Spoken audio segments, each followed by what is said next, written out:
75% des espèces de vertébrés ont disparu. Voilà la réalité du terrain aujourd'hui. Les populations de cervidés, d'ongulés d'une façon générale. Et donc limitent le développement.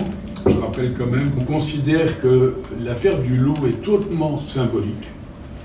Mais en plus, le loup a un rôle à jouer. En 2024, il faut quand même rappeler que 209 loups seront abattus. Les loups qui posent les principaux problèmes aux éleveurs, mais on ne souhaite pas aller au-delà.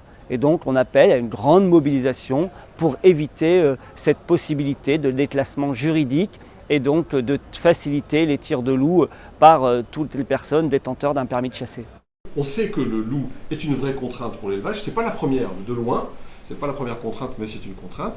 Et donc la coexistence suppose une démarche. C'est d'abord les parasites, la maladie, les mauvaises conditions de nourriture, les mauvaises conditions météo éventuellement, les conditions d'élevage.